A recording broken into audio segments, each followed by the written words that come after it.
I recently lived through what I can only describe as my own worst nightmare. The HOA president attempting to force her way into my home using a master key, all while my son was inside, calmly confronting her. Her twisted justification? If you've got nothing to hide, you shouldn't mind me walking in. But the only thing hiding that day was her nerve, which vanished the moment she realized that her so-called authority meant nothing when trespassing. On a Marine's front porch. Let me take you back to where it all began. Trouble didn't come with a warning letter or a passive-aggressive fine. It came with a single phone call that froze my blood mid-task. I was elbow-deep under the hood of a client's old, sputtering sedan, my hands covered in thick black grease, when my phone buzzed in my pocket. I nearly ignored it. After all, work is work. But then I saw my son Leo's name on the screen. He never called during the day unless something serious was going on. I wiped my hand on my jeans and picked up, already tense. "Everything okay, son?" I asked, my voice laced with worry. There was a heartbeat of silence. Then Leo's voice came through, steady and cold as steel. "That's my boy, come under pressure, a Marine through and through." "Dad," he said firmly, "you need to come home. Now." That was all I needed to hear. The wrench slipped from my hand and hit the garage floor with a metallic clatter that rang louder than it should have in the sudden stillness. I shouted to my partner that it was an emergency and bolted before he could ask questions. The drive home was a blur of red lights, angry horns, and flashing thoughts. I barely noticed any of it. Leo was supposed to be on leave, taking it easy. For once, not caught up in whatever madness this was. What could have possibly pushed him to make a call like that? When I screeched into the driveway, I was met with a chaotic scene that felt like a bad suburban soap opera. Two police cruisers sat at the curb, their lights strobing wildly, painting the neighborhood in dizzying swaths of red and blue. Curious, neighbors had begun to cluster on their lawns, gripping hoses and pretending to water flowers, their eyes fixed on my house. And there, standing dead center on my front lawn, was Karen, the self-proclaimed queen of our neighborhood, aka the HOA president. Her usually sour expression was even worse now, her face flushed and blotchy with rage, or maybe embarrassment, though probably both. She was yelling at the top of her lungs, jabbing a trembling finger at my front door like it had personally insulted her, while her husband Richard, who always carried the expression of someone perpetually sniffing sour milk, stood by her side, nodding like a bobblehead in full agreement. And there, right at the top step of our porch, stood Leo, silent, statuesque, arms folded across his chest like a fortress of unshakable calm. He didn't flinch, didn't speak, just observed everything with that unnerving stillness he learned. In uniform, I pushed past the gawking neighbors, their curious stares drilling into my back, and marched straight up my lawn. "What the hell is going on here?" I bellowed, my voice slicing through Karen's shrieking like a blade. She spun toward me, eyes wild with fury and something that might have been fear. "Your son assaulted me," she screeched, her voice climbing higher. "I was performing a routine inspection and he attacked me. I want him arrested." My eyes snapped to Leo. He gave the smallest shake of his head. That was all I needed. I knew my boy. The military had carved discipline into his bones. He wouldn't raise a hand unless it was absolutely necessary. I turned to the nearest cop, a young officer who looked like he deeply regretted pulling this shift. "Officer," I asked, doing everything I could to keep my voice calm and measured. "What exactly is going on here?" It took every ounce of control I had. My temper's a short fuse on a good day, and this wasn't one of them. But I had to stay level for Leo. The officer exhaled heavily, clearly exhausted by the spectacle. "Ma'am here," he said, gesturing toward Karen with a tired thumb, claimed she was using a homeowners association master key to enter your house for a violation inspection. Your son opened the door and refused her entry." Karen interrupted, practically spitting her words. "He threw me off the porch. I have witnesses," she cried. Richard, never one to miss an opportunity to pile on, chimed in with his usual oily tone. "That's right. He's a menace. A violent thug." My jaw clenched as the heat rose up the back of my neck. A thug? They were calling my son, a United States Marine, a thug? The sheer audacity of it made my blood boil that I looked over at Leo, and at last he spoke, his voice calm, steady, and unmistakably clear as it cut through the noise around us. "She attempted to force her way into our home. When I blocked her, she began screaming and repeatedly struck my chest with her clipboard. I warned her to stop. When she didn't, I removed her from the property. He delivered the entire statement like he was reciting a training manual, cool and composed, not a flicker of emotion in his voice. The young officer glanced from Karen to Leo, visibly trying to make sense of the escalating drama, then asked, "And did you have a warrant to enter the premises, ma'am?" Karen stammered, her jaw flapping open and shut like a fish gasping for air. "I don't need a warrant," she barked. "I'm the HOA president. The bylaws give me the right." But before she could launch into a full tirade, the older officer, clearly the one in charge, stepped in, his tone sharp and final. "The bylaws don't override state law, ma'am. You cannot enter a private residence without consent or a warrant. That's breaking and entering." Just as Richard began to puff out his chest like he was ready to bark back, the older cop shot him a look so cold and commanding that he instantly deflated. Then, without a word, Leo raised his phone and held it out. "I have a video," he said simply. "From the moment she stepped onto the porch to the moment she slapped me." The effect was immediate. Karen's fury collapsed like a house of cards. Her face drained from red to bone white, and Richard paled beside her, looking like he might throw up. The officers exchanged a knowing glance, and the senior one gave a slight nod. "I think we've seen enough here," he said evenly. They informed Karen and Richard that a report would be filed, and though she wasn't being arrested, for now, the threat of legal consequences loomed heavily in the air. As Karen turned to leave, shoulders stiff with rage, she cast a final look over her shoulder at me, one of pure, concentrated hatred. This wasn't the look of someone wrongfully accused or victimized.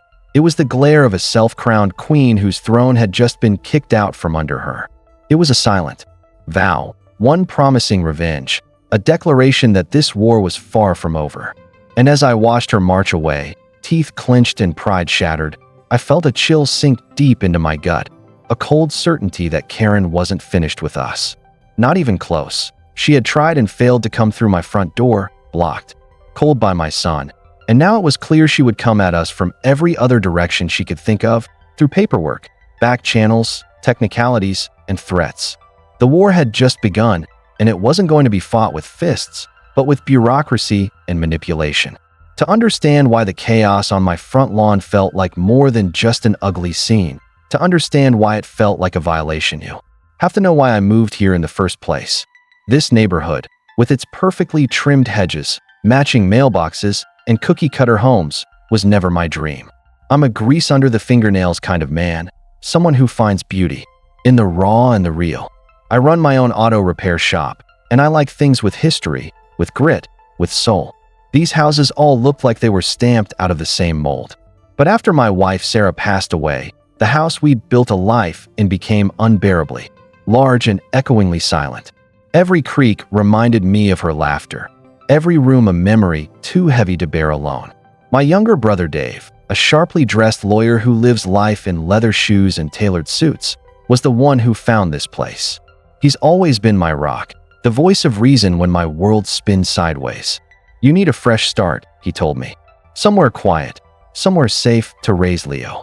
He promised peace, predictability, no surprises, just the calm I thought we both needed. And for a while, he was right. Leo and I settled in.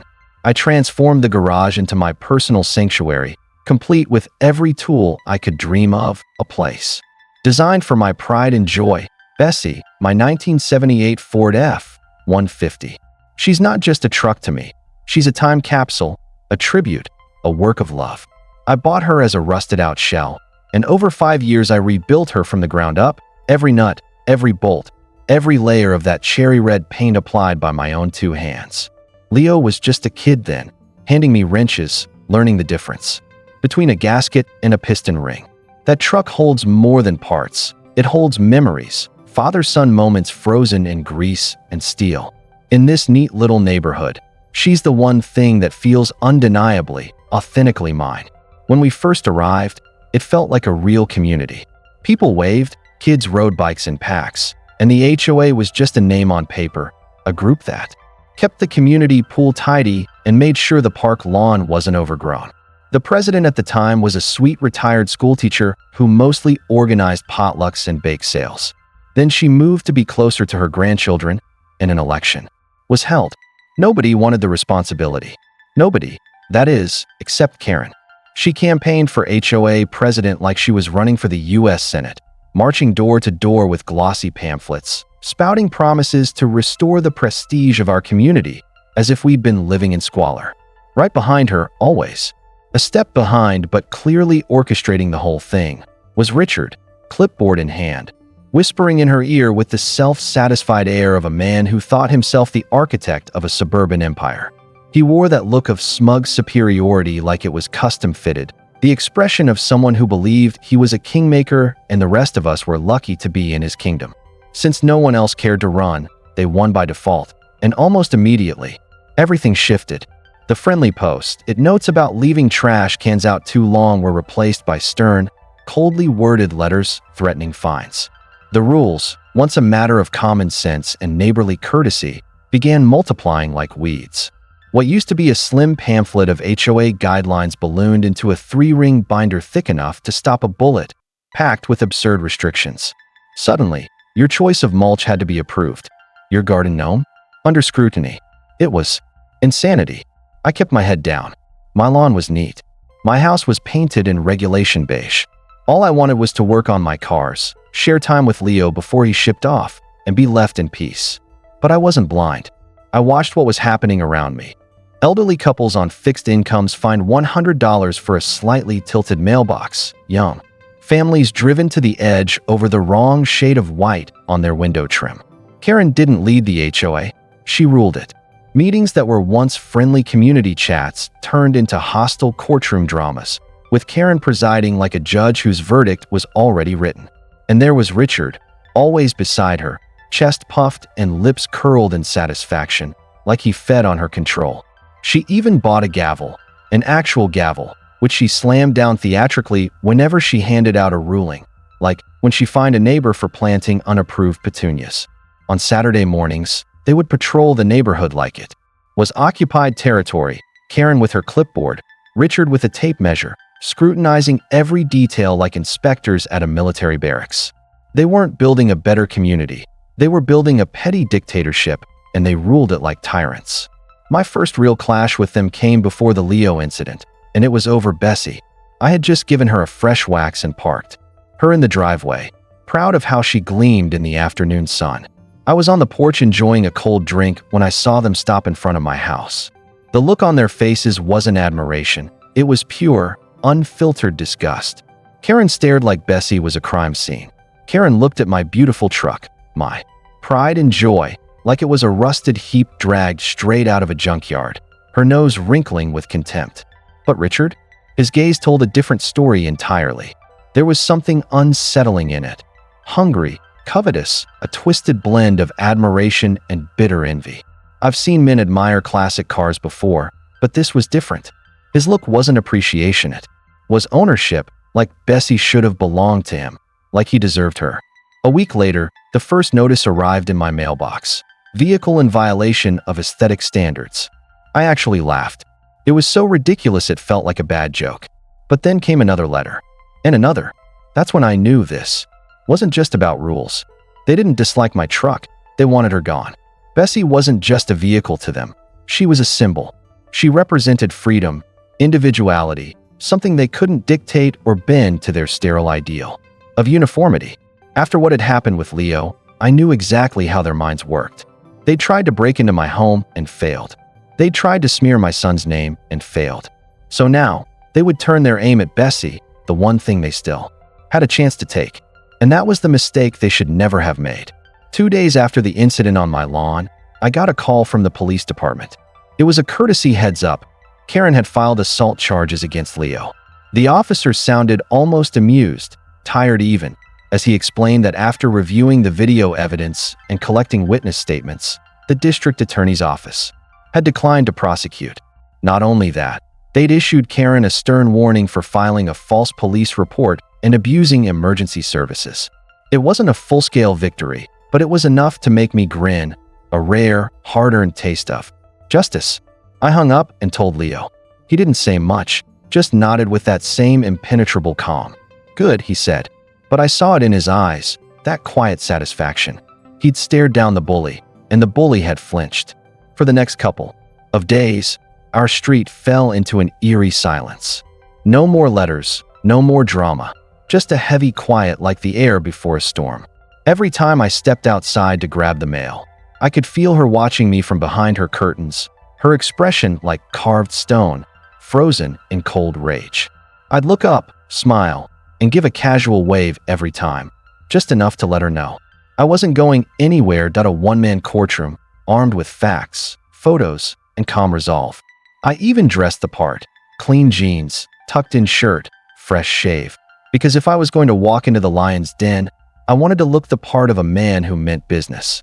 But it all started with that wave, just a small, casual gesture. I knew would get under Karen's skin, and it did. I thought, foolishly, that maybe she'd finally learned her lesson, that maybe the humiliation on the lawn and the warning from the police would make her back off. I should have known better. Tyrants don't back down, they just adapt. They get quieter, sneakier, more insidious. The first new letter arrived that Friday, tucked into one of those intimidating HOA envelopes that looked like they belonged in a courtroom. I tore it open with my gut already tightening, and there it was, Bessie, once again under fire. Violation, unapproved vehicle color. I almost laughed. Bessie's cherry red was a classic 1978 factory finish, as American as apple pie and asphalt. But according to the letter, all driveway-parked vehicles now had to adhere to a neutral and subdued color palette, citing some freshly minted bylaw I'd never heard of. Attached was a $200 fine. The absurdity didn't stop there. The following week, another notice arrived, this time for an oil leak. Now, I spend more hours under Bessie than I do asleep in my own bed. She's tighter than a drum and cleaner than most kitchens. Still, I grabbed a flashlight and a clean white cloth and spent 20 minutes inspecting every inch of the driveway. Not a single drop. But the fine had jumped to $300, with a demand for professional repairs within 7 days. Then the letters came in a flood, each one more ridiculous than the last. One said Bessie was a commercial vehicle because of her truck bed. Another cited her for excessive tire width. Fines ballooned, rules shifted like sand under my feet, and it became crystal clear what was happening. This was her revenge, her campaign to destroy what she couldn't control, to drown me in fines and bureaucracy until I either gave up or went broke. But I wasn't about to fold. My brother Dave, the lawyer with nerves of steel and a filing cabinet brain, gave me the strategy. Document everything, Frank. Create a record. Don't give them a single inch. So, I got to work. I snapped high-resolution photos. I pulled original factory documents, printed every notice, and filed each with neat precision. I even made copies of my emails to the HOA for the record. I was ready, not just to defend Bessie, but to stand up in that meeting and prove, piece by piece, that this wasn't about a truck. It was about power. And I was done being pushed around. Forced a smile, the kind that didn't reach my eyes, and said nothing. That night, I had walked into the HOA meeting determined to be the reasonable one, to speak with dignity and logic, hoping that even Karen would feel the weight of facts when faced with undeniable truth. But the moment I stepped into that clubhouse, I knew I was standing in enemy territory. Karen and Richard sat at the head of the long table like self-appointed royalty, surveying the dozen or so residents who had shown up, most of them frustrated homeowners dealing with their own petty citations. Karen ran the meeting like a tyrant behind a tiny wooden throne, silencing concerns with curt dismissals, and that ridiculous gavel she smacked down like a judge at a hanging. When my turn came, I rose and calmly walked to the front. I laid everything out. Photos, documents, proof that the violations against Bessie were nothing more than fiction. I kept my voice measured and respectful, just like Dave had coached me. Facts first, emotion second. But Karen's eyes never left my face, and they were empty, cold. A faint, condescending smile tugged at her lips, like she already knew how this would end. Richard sat beside her, practically glowing with smugness, as if he were already drafting the next fine in his head. When I finished, the room went silent for a heartbeat. I allowed myself the smallest flicker of hope, thinking maybe, just maybe, reason would cut through the madness. But I was wrong. Karen picked up her gavel, her voice syrupy and fake. "Mr. Peterson," she cooed, "we appreciate you bringing your concerns to the board." She didn't even glance at my evidence. However, the inspection committee has deemed these violations valid. The bylaws are quite clear. Then she turned to the two remaining board members, timid little yes-men who never dared to oppose her, and asked for a vote. All in favor of upholding the fines. 2 hands shot up without hesitation. "Motion carries," she said sweetly. And then came the hammer blow.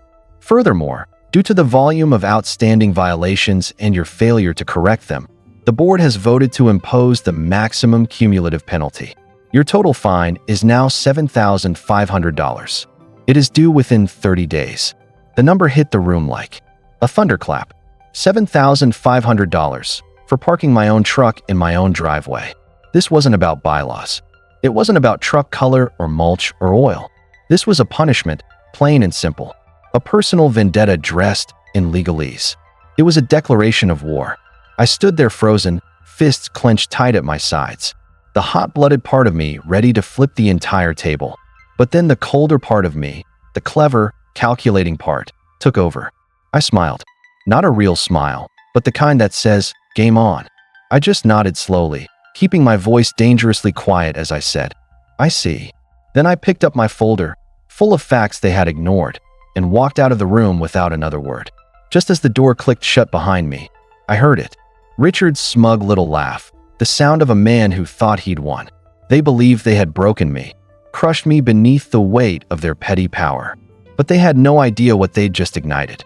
They hadn't just come after my son or my truck. They had come after my life, my peace, my pride. They weren't dealing with a passive homeowner anymore. They were dealing with a man with nothing left to lose. That $7,500 fine wasn't just a number. It was a calculated strike, a financial weapon meant to destroy me. I'm not rich. I fix other people's cars for a living, and I do it well, but I'm not sitting on a fortune. A fine like that could take me under. For a full day, I simmered in silence, pacing the garage, staring at Bessie, the innocent centerpiece of this whole mess. The rage curled hot in my gut, a tight coil begging to explode. My first impulse was destruction, slash her tires, smash her windshield, make a scene they couldn't ignore. But that's what Karen wanted. She wanted me to snap, to give her the proof she needed to call me unstable, violent, a thug, just like she'd accused Leo of being. I wasn't going to give her that satisfaction. Instead, I called Dave. I told him everything. The sham of a meeting, the vote, the absurd fine. He listened, silent until I finally asked, "They can't actually do this, right?" The pause that followed was long and heavy. "Frank," he said finally, his voice grim and weighed down with hard truth. "Legally, it's murky. HOAs have stupidly broad powers. We could take them to court, but it would take years and cost more than the fine. And in the meantime, they can put a lien on your home. They can even initiate foreclosure proceedings if you don't pay." A lien foreclosure. The words hit like a gut punch. This wasn't just about money. It was about erasing me, taking the only real home Leo and I had left after Sarah passed. It was about driving us out, one fine at a time. Dave was right. The legal route was a swamp built to bleed people like me dry, while people like Karen stayed safe and smug behind their bylaws and board tables. That was the moment I knew. If I wanted to fight this, I couldn't play their game. Not anymore that I had to stop playing by their rules and start making my own. This wasn't just a neighborhood squabble anymore. It was a war, and I was done being on the defensive. My first step was gathering intelligence. I wasn't just a resident now. I was an operative behind enemy lines, and every good operative needs allies. So I started reaching out to the other residents who had attended that farcical HOA meeting. At first, they were hesitant. Karen had ruled with fear for so long that just being seen talking to me felt like a risk. But I was patient. I was persistent. I ran into Mrs. Gable, a sweet elderly lady with a fondness for floral sweaters, in the canned goods aisle at the grocery store. I gently told her about the $7,500 fine they had slapped on me, and her eyes went wide. She leaned in and whispered that they had fined her $500 for her wind chimes. Apparently, they produced an unapproved tonal range. Right there, between the beans and the corn, we started trading stories. The same pattern emerged. nonsense violations, made-up bylaws, and outrageous penalties. She was scared, but beneath the fear, I saw it, anger. Righteous, simmering anger. She became my first recruit. But my most valuable ally turned out to be someone unexpected, my neighbor, Buddy Carl. He lives 2 doors down, a retired postal worker and lovable oddball who spends most of his days on his porch in a rocking chair, with binoculars slung around his neck. He claims he's birdwatching, but everyone knows Carl sees everything. He knows who gets what packages, who's sneaking home late, and who's got guests staying past curfew. Carl is the neighborhood's unofficial surveillance system. So, I showed up at his place with a 6-pack of his favorite beer and laid it all out. He listened in silence, nodding slowly with that faraway look in his eyes like he was connecting dots in real time. When I finished, he took a long, deliberate sip and muttered, "Karen and that weasel husband of hers rotten. Rotten to the damn core." Then, without missing a beat, he started unloading. He gave me a play-by-play of what he'd seen from his porch. Cars coming and going at strange hours, conversations on the lawn, but most intriguing of all, a white van from a company called Executive Contracting Solutions. It showed up like clockwork every week, always late at night. A man with a briefcase would go inside Karen's house and stay exactly 1 hour. "Seems strange," Carl said with a knowing glance. "Real strange." And just like that, I had my eyes and ears on the kingdom. A contractor making house calls at 10 p.m. was strange, too strange to be innocent.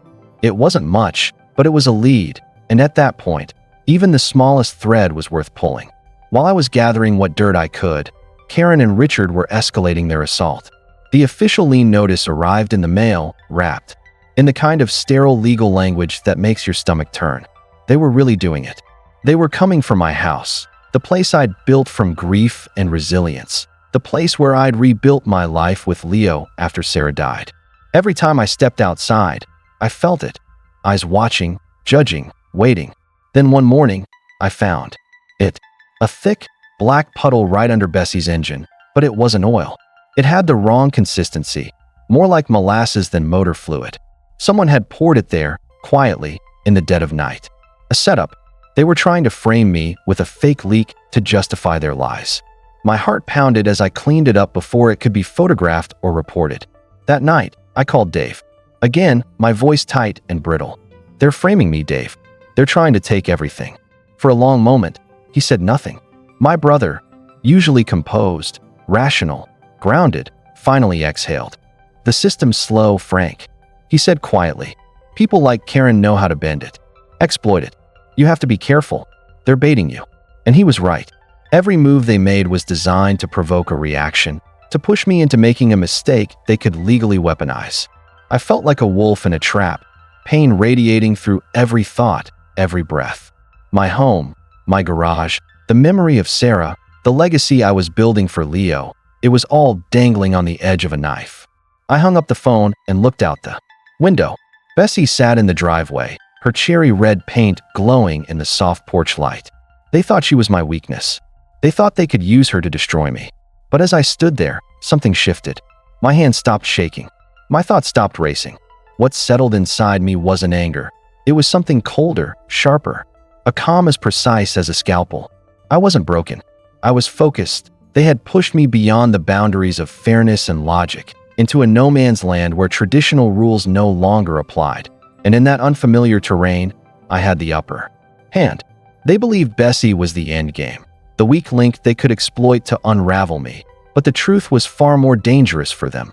Bessie wasn't the target. She was the trap. With nothing but Buddy Carl's tip to guide me, I started digging into Executive Contracting Solutions, a name so bland and intentionally nondescript it practically screamed cover. Late-night visits, briefcases, and one-hour meetings didn't add up to drywall repair or HVAC servicing. During the day, I stayed busy in the garage, but at night, I became a digital bloodhound, scouring public records, corporate registries, and every rabbit hole I could find. I'm no investigator. I fix things for a living, but puzzles are my element, and corruption is just another broken system waiting to be taken apart. My first deep dive turned up a registered LLC with an address tied to a P.O. box in the next town over. Useless. The registered agent? A total stranger. Another dead end. Day after day, I slammed into walls. The weight of that $7,500 fine and the lien pressing on my chest like a vice. The clock was ticking, but I refused to let it break. I switched gears. If the company wasn't the key, maybe Karen was. I started tracing her history, hunting for breadcrumbs. Social media gave me her maiden name, and I fed that into the state's business registry. I didn't expect much. But then, there it was, a forgotten business filing from 5 years ago. For a now-dissolved company. The name on the paperwork? Karen's cousin. And listed right beside him as a business partner was the same man who registered Executive Contracting Solutions. It was a fragile thread, barely holding, but it was real. My pulse jumped. In a sea of dead ends and decoys, I had found my first. Real connection, proof of something hidden, something deliberate. I wasn't chasing ghosts anymore. I was onto something big, and they had no idea the hunter had finally picked up the scent. Now, armed with a name and a direct connection to Karen's family, I launched a deeper search into the contractor, and this time I struck gold, or rather, dirt. Online reviews for Executive Contracting Solutions were a disaster zone. Angry. Homeowners blasting them for shoddy craftsmanship, overcharging, and vanishing halfway through jobs. But nestled among the complaints were a few suspiciously glowing 5-star reviews, and they all came from residents within my very own neighborhood. That's when the puzzle began to snap together. I went back to Mrs. Gable, the Winchime lady, and asked her about others who'd been hit with fines. She whispered a few names to me, and over the next 2 days, I approached those folks in low-key places: the grocery store, the gas station, the pharmacy, just 2 neighbors chatting quietly. The pattern that emerged was unmistakable. A guy fined for a hairline crack in his driveway. A couple cited because their fence leaned maybe 3 degrees. Every single violation came paired with his strong recommendation to use a specific HOA-approved contractor, always Executive Contracting Solutions. If they hired that contractor, the violation magically disappeared.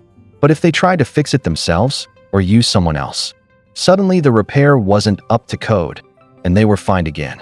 It wasn't just HOA nitpicking, it was racketeering in broad daylight. Karen wasn't some petty tyrant hungry for control. She was the queen pin of a suburban scam ring. She created the problems, and her cousin's shady company profited from the forced solutions. The fines? Just the bait. The real cash came from kickbacks and inflated repair costs. $1,000 for a $200 fence job, $2,000 to seal a driveway that barely needed it. The HOA was just window dressing. The rules, the fines, the gavels, all props in a well-oiled scheme to siphon money from terrified homeowners.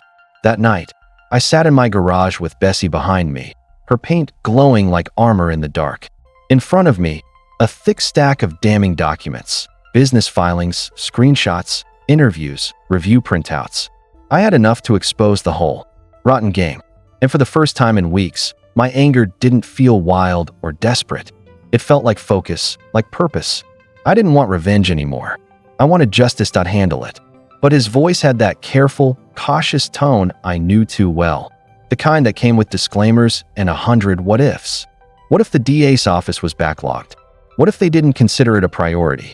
What if Karen caught wind of the complaint before it gained traction and buried the evidence? As he spoke, my eyes stayed fixed on the mountain of documents covering my table, each one a brick in the wall they'd tried to trap me behind. I couldn't shake the feeling that the legal route, however righteous, was just too slow, and time wasn't on my side. That lien was still hanging over me like a guillotine. I didn't just want to fight them. I wanted to make sure they never did this to anyone else again. I needed the truth to hit like a lightning strike, out in the open, undeniable, and in front of every single neighbor who had ever cowered under Karen's rule. That's when the real plan came to me. I wouldn't go to the authorities, at least not yet. I would go straight to the people. The next HOA meeting was only a week away. What better stage for the big reveal than Karen's own throne room? I would walk in calm and composed, with every shred of evidence neatly compiled, and lay it out before the entire neighborhood like a courtroom drama finale. And I wouldn't be alone. I'd bring Mrs. Gable. I'd bring the guy with the cracked driveway. I'd bring every single person who had been shaken down and shamed into silence. It wouldn't just be my voice. It would be a chorus of truth too loud for even her to drown out. If I could pull it off, Karen wouldn't just lose her power, she'd lose everything. Her grip, her influence, maybe even her freedom. They thought they were playing chess, but I had just flipped the board. And as I looked down at Bessie, I realized something else. They had taken so much from me, but in the process, they had forged something stronger. An entire neighborhood ready to rise. Of course, doing things the lawful way was the right move. Clean, proper, civilized. Hand over the evidence to the district attorney, sit back, and trust the justice system to work its magic. But the more I pictured it, the more it felt like a losing game. I could already see Karen and Richard smirking as they brought in some slick, high-priced lawyer to stall the process, burying my evidence under mountains of motions and delays. I imagined my neighbors being pressured into silence, their statements picked apart and dismissed as unreliable. I imagined myself dragged into court, my life examined under a microscope while the real criminals hid behind their legal walls.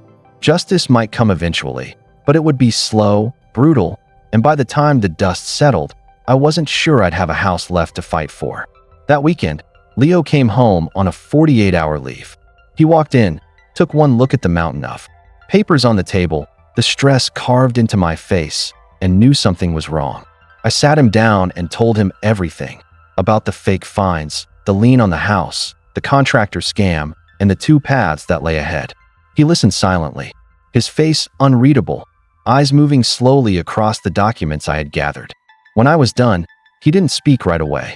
He just sat there, letting the weight of it all sink in. Leo had seen actual war. He knew the difference between a fight and a trap. Finally, he looked up at me and spoke with that quiet authority only a soldier could carry. In a fair fight, you follow the rules, he said. But this isn't a fair fight, Dad. She's not playing by the rules. She's using them as weapons. He leaned forward, his gaze steady and unwavering. You can't let them drag you onto their battlefield. You have to choose your ground, make them play your game. Don't fight them in court. Beat them in the open, where they can't control the outcome. His words hit like a hammer, not emotional, but strategic, cold, tactical truth that cut through all the confusion. He wasn't telling me to break the law. He was telling me to think like a soldier, to fight smarter. This wasn't just about seeking justice anymore. This was about surviving an ambush and turning the battlefield in my favor. This wasn't just about protecting a piece of property anymore.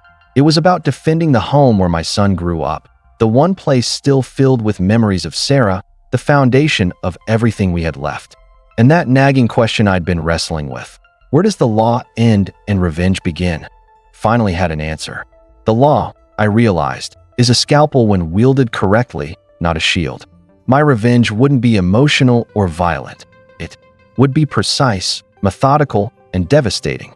It would be justice, but on my terms, delivered not in a courtroom, but in front of every neighbor Karen had ever bullied.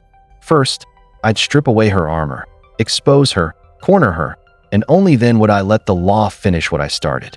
That decision clicked into place with icy finality, grounding me with a sense of purpose I hadn't felt in weeks. No more hiding, no more waiting. I wasn't just surviving, I was planning a counteroffensive.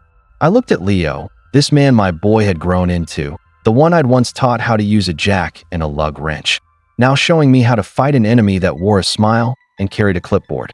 Pride surged in my chest. Okay, I said, a slow, grim smile creeping across my face. Let's choose the battlefield. Leo nodded, a fire lighting behind his eyes. Good, he said. So what's the plan? I started gathering the papers, each movement deliberate now, like pieces falling into place. The strategy that had been a whisper was sharpening into something real. And at the center of it was one truth, so obvious I nearly laughed. Karen and Richard were greedy. Not just controlling, not just cruel, greedy. And greed, I knew, is predictable. It's hungry, it's blind, and that made it easy to manipulate. My plan wasn't just to trap them. It was to bait them into trapping themselves.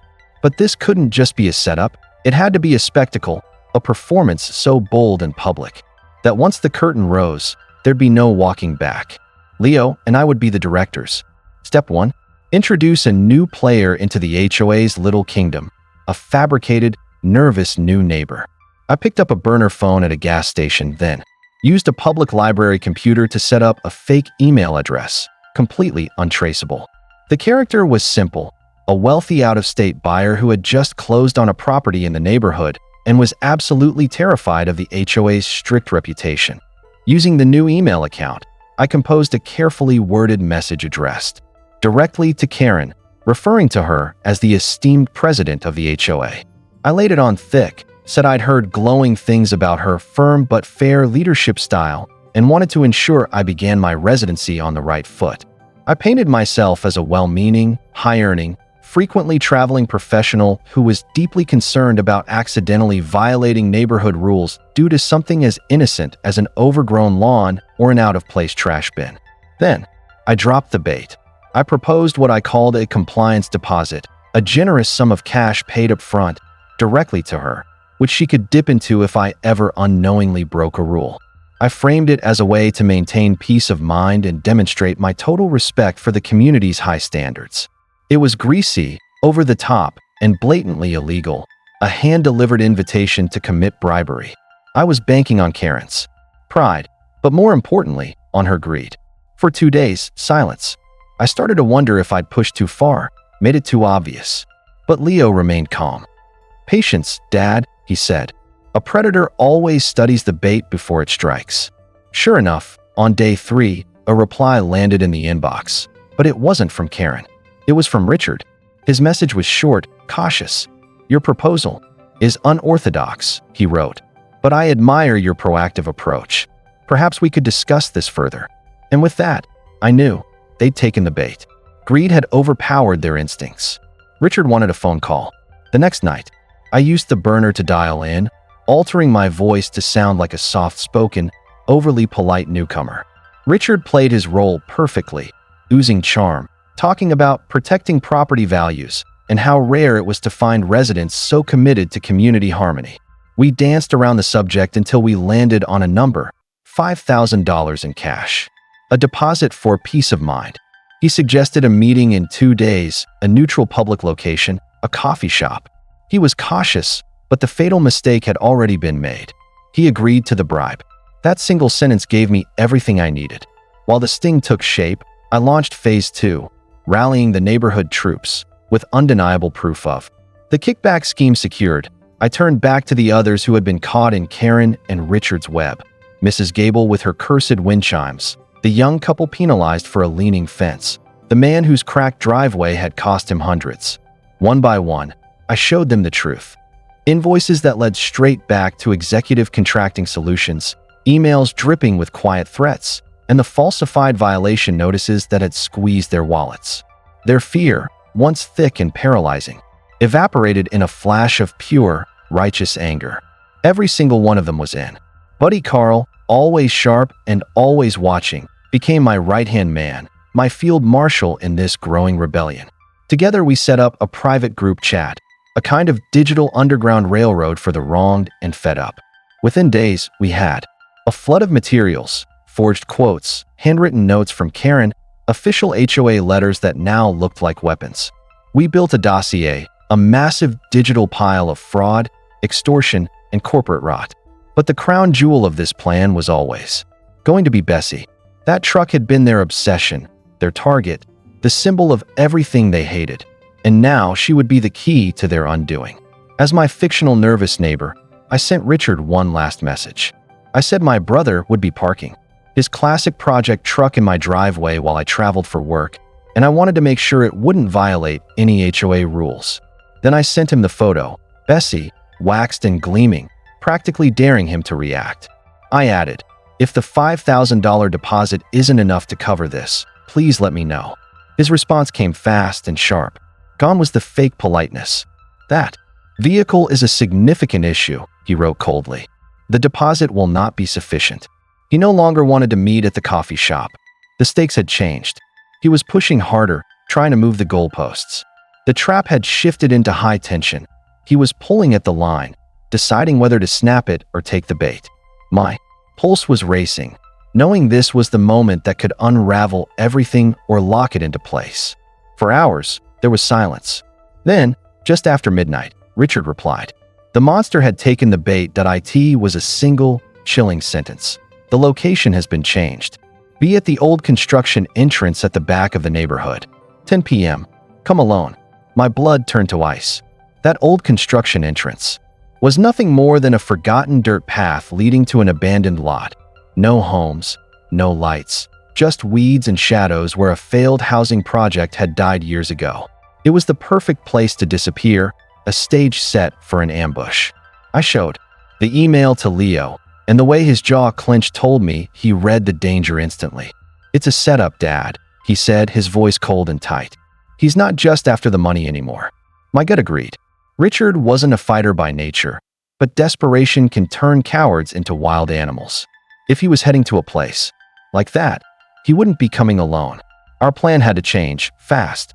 What was once a sting was now a live counter-ambush. Without hesitation, Leo switched into marine mode. "I'll do recon," he said, already slipping into the night like a shadow trained for combat. While Leo scouted the area, my phone buzzed. Buddy Carl, panicked and typing like his fingers were on fire. Richard on phone in yard, loud, heard everything. I called him immediately. He answered in a whisper, voice trembling with urgency. "Frank, you won't believe this," he said. Turns out, he'd been on his back porch, watching birds like he always did, when Richard stepped outside to take a call, pacing, ranting, thinking he was alone.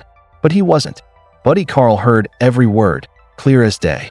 Richard had been on the phone with the sleazebag contractor from Executive Contracting Solutions, and what he said peeled the last mask off the operation. He wasn't nervous, he was gloating, laughing. He bragged about the rich idiot who'd be showing up with a bag of cash. "But the money," he said, "that's just the appetizer. The main course is the truck." Richard had told the contractor to bring his tools, but not the kind used for fixing anything. He had specifically mentioned a crowbar and a sledgehammer, cold, blunt instruments of destruction. Their plan was brutally clear. Take my money, then destroy Bessie right in front of me, a final act of dominance meant to crush not just my spirit, but the very thing I loved most. It wasn't about enforcement anymore. It was about spectacle, a sadistic performance meant to show that they were untouchable. But then, Buddy Carl dropped the real bombshell, the poison root of Richard's obsession. "It's not just envy," Carl whispered, voice tight with disbelief. "It's personal." Richard had been talking to the contractor about the truck's previous owner, a man named Henderson. Years ago, before I even moved into the neighborhood, Richard had tried to buy Bessie from Henderson, offered him a dirt cheap price. Henderson laughed in his face, flat out humiliated him. Richard never got over it. Carl repeated his chilling words. "I couldn't buy it then, so I'm going to erase it now." And there it was, the final, twisted piece of the puzzle. This wasn't about HOA bylaws or Karen's hunger for control.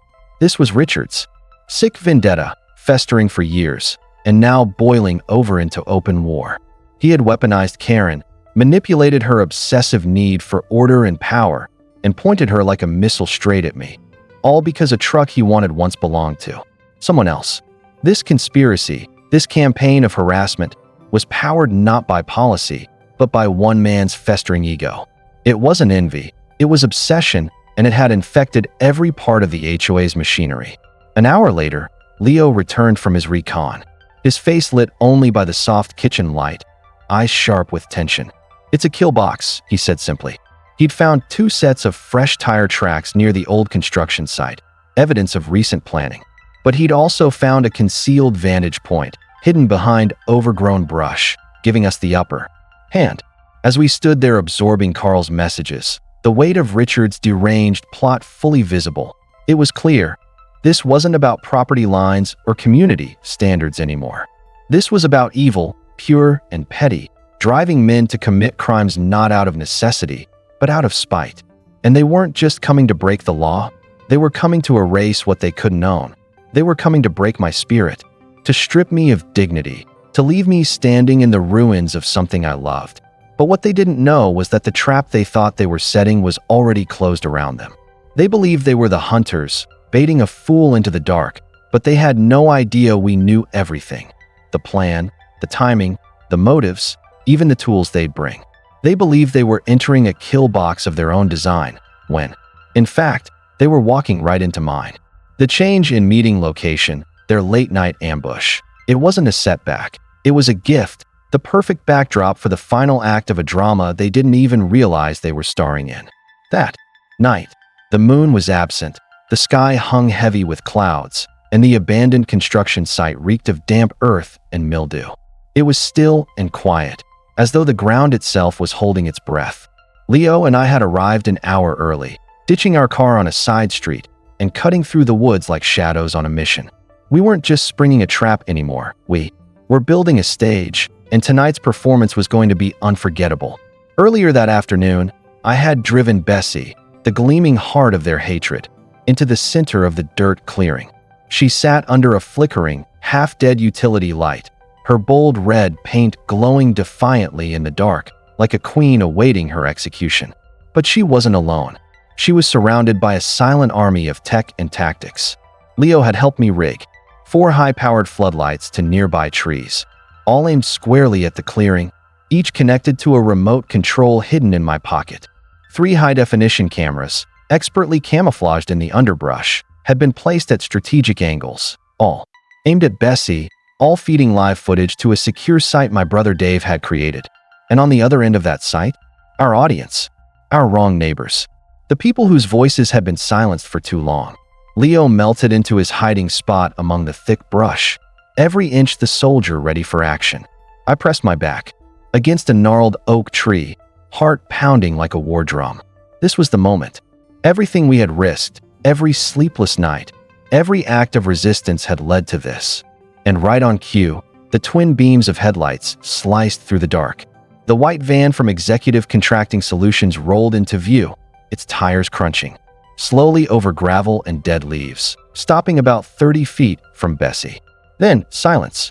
The engine shut off. 2 doors opened with a metallic creak. The final performance was about to begin. Gable stepped out first, holding up her phone, its camera recording every second with a steady, righteous hand. Then came the couple with the leaning fence, the man with the cracked driveway, Buddy Carl with his binoculars slung around his neck like medals of war. They all emerged one by one, silent witnesses to the fall of their tormentors. Each of them stood tall, phones recording, faces stony with the grim satisfaction of justice served. Richard spun in a slow circle, his panic mounting as he realized he wasn't just caught. He was surrounded, exposed, and completely out of control. The contractor cursed under his breath and made a move for the van, but Leo stepped forward, hand raised, not holding a weapon, just the universal gesture that said, "Don't even try it. Smile for the camera," I said, my voice calm, echoing in the sudden stillness. "This is your legacy now." Richard stumbled back, tripping over the canvas bag he'd brought to destroy my truck, now lying useless at his feet. His face twisted with rage and desperation, but there was nowhere to go, no lie to spin, no fake invoice or intimidation letter to hide behind. Every word, every smirk, every wicked intention was caught in stunning high-definition clarity, streamed live to a private archive and already backed up in multiple locations. Karen wasn't there, but her signature was on enough documents to drag her into the fire. And speaking of fire, Bessie stood untouched, a symbol of resilience and revenge, glowing under the floodlights like a phoenix untouched by the flames they had planned. Richard tried one last time to speak, to reclaim some shred of control. "This won't hold up," he stammered. "This is entrapment. It's illegal." But the shaky desperation in his voice betrayed the truth. He knew it was over. "You should have stuck to fines and fences," I said, stepping closer. "But you made it personal. You tried to burn down my life because you couldn't buy a truck. And now, every second of that obsession is going to court." The others began to move in, not with violence, but with purpose. This wasn't a mob, it was a reckoning. And as the sirens began to wail in the distance, drawing closer with every beat of Richard's trembling heart, he finally dropped to his knees, not in surrender, but in the sheer weight of realizing he was never the hunter. He had always been the prey. Gable, the couple with the leaning fence, and a dozen other residents, every one of them a casualty of Karen and Richard's reign of petty tyranny, stepped forward slowly, their faces lit by the pale glow of their phone screens, each device recording in silence, the little red lights blinking like stars of justice in the dark. They formed a semicircle around the clearing, a quiet wall of witnesses, of truth finally reclaiming its voice. Richard stumbled backward, eyes darting wildly, panic rising in his throat. The contractor looked ready to flee, his stance twitching with fear. "What is this?" Richard croaked, staring from me to the crowd, his voice cracking with dread. Then, almost as if fate itself had written the script, the shriek of tires split the air and a new set of headlights cut into the clearing. Karen's luxury SUV, sleek and arrogant even in the moonlight. She slammed the brakes, sending up a cloud of dust, and stormed out, fire in her eyes. "Richard, what the hell is taking so long? Did you get the—" Her rant froze mid-sentence as the scene before her registered, the floodlights blazing, Leo standing still as a statue, the crowd of neighbors watching in dead silence, and me, calm, resolute, phone raised high. Confusion twisted her features, morphing into rage, then terror as the realization dawned. She started shrieking threats, lawsuits, police action, vengeance, but her voice rang empty, powerless, swallowed by the truth pressing in from all sides. I raised my phone, revealing the live video call with my brother, recording every word. "Smile, Karen," I said, steady and emotionless. "The whole neighborhood is watching." She paled instantly. And then, in a last pathetic grasp at survival, Richard raised a shaky finger and pointed directly at her. "It was her," he screamed, desperation cracking his voice. "It was all her idea." The crowd gasped as Karen spun on him, her face twisted with betrayal, and slapped him so hard the sound echoed through the trees. The tyrants were turning on each other, their kingdom collapsing in real time.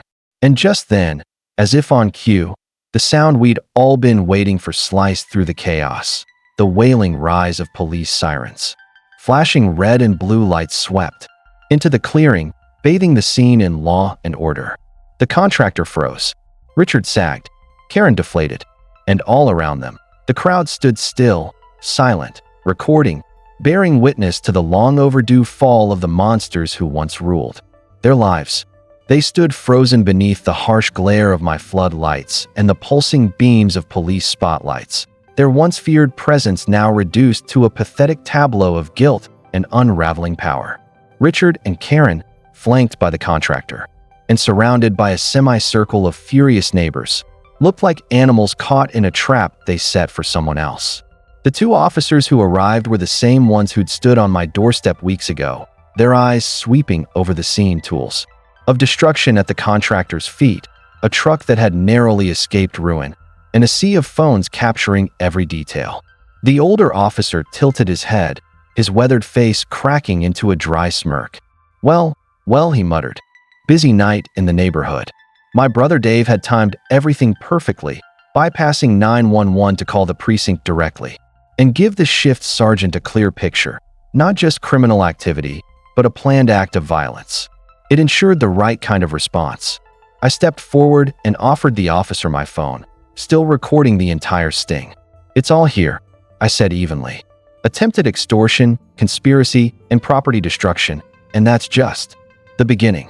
Then, like a dam breaking, Mrs. Gable, the fence couple, and every other neighbor approached with their own evidence. Videos, voicemails, screenshots, letters, invoices. One by one, they piled on the proof. We handed over the livestream recordings and our complete dossier of HOA fraud. The weight of truth was crushing. Karen and Richard stood mute, robbed of their intimidation and stripped of their influence, as their empire of fear collapsed under the light of justice. The officers separated the trio and began collecting statements. The contractor, sensing the ship sinking, immediately started talking, spilling everything in a desperate plea to save himself. Karen and Richard were cuffed and loaded into separate cruisers, faces pale, lips tight, and driven away in silence. Then, it happened, a ripple of clapping that grew into a wave, the kind of cheer that starts in the soul, born not from triumph, but from release. Years of suppressed frustration erupted in that moment, a neighborhood shaking off its chains. In the days that followed, the fallout was fast and brutal. The DA launched a sweeping investigation into the HOA's operations.